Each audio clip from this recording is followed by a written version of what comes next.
the last time someone sinned against you? Is it when your daughter broke something and then lied about it? Is it when your roommate talked about you behind your back? Or when your husband snapped at you when you were walking out the door? How did you react? I know personally I don't react very well. Sometimes I'll build up a wall and I'll retreat behind it, withdraw from the relationship. Other times I'll call my mom and vent about the person. Sometimes I'll be passive aggressive, and sometimes I have a terrible combination of all three things. So how should we respond when someone wrongs us? Jesus is actually pretty clear about this in Matthew chapter 18.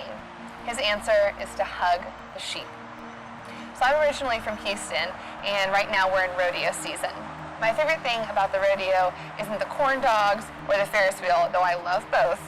My favorite thing is an event called Mutton Bustin'.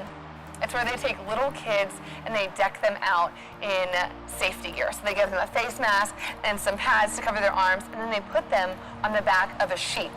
And they set the sheep free to run from one end of the pen to another, and the little kid holds on for dear life. And whatever little boy or little girl holds on the longest wins. It's usually the little girls that win. Jesus tells a very similar story in Matthew chapter. He tells us about a shepherd who had 100 sheep.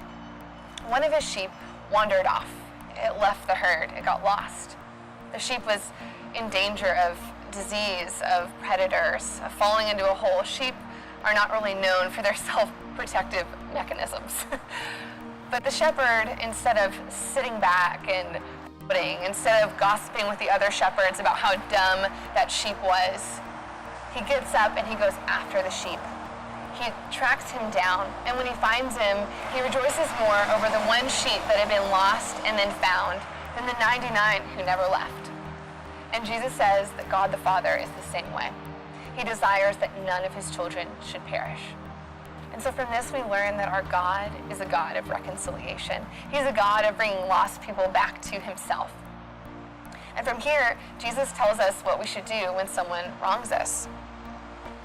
If your brother or sister sins against you, go and point out their fault, just between the two of you. If they listen to you, you have won them over.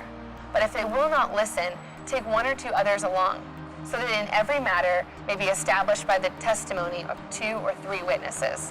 And if they still refuse to listen, tell it to the church. And if they refuse to listen even to the church, treat them as you would a pagan or tax collector. Jesus calls the person that wrongs us our brother or sister. Now, I don't know about you, but if someone wrongs me, I'm not likely to call them my sister. I'm more likely to identify their sin.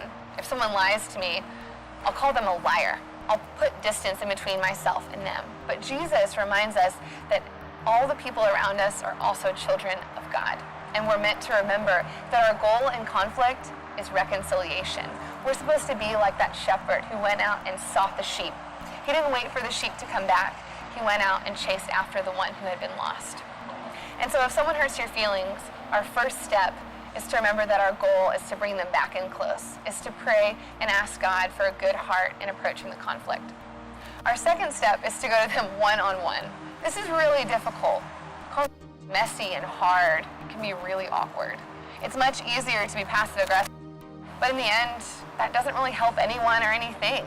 If I vent about something, it just makes me madder. It doesn't make me feel any better. So be brave, be bold, go to the person, talk to them directly, be honest and be humble.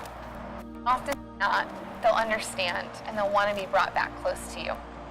If they don't listen, the third step is to bring in a third party. You can bring in church leadership or a person that is neutral between both of you. Don't pick someone that's only going to be on your side, and don't ambush the other person with an intervention.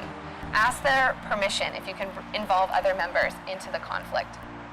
Lastly, Jesus says, if they still won't listen, you can treat them as a pagan or as a tax collector. I don't know about you, but those words don't mean a lot to me. But in Jesus' time, Jews wouldn't associate with pagans or tax collectors. They treated them as enemies. They kept them far away. And so if someone refuses to reconcile with you, Jesus gives you permission to part with them. I think it's important to note here that there are abusive and toxic people in the world. And while the Bible calls us to forgive him, God is not asking you to stay in a difficult or dangerous relationship. And so if you're in a difficult or dangerous relationship, I would encourage you to pursue forgiveness, but also to get yourself to a safe place.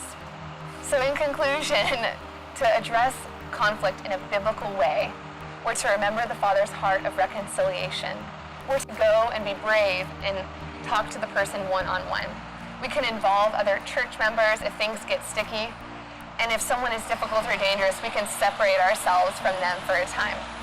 We do all of this because the reality is we're all that lost sheep. We've all wandered off. All of us have sinned and fallen short of the glory of God. And Christ came after us. He brought us back in close. So we want to follow his example. We want to remember the ways he's forgiven us, and we want to go and hug that sheep.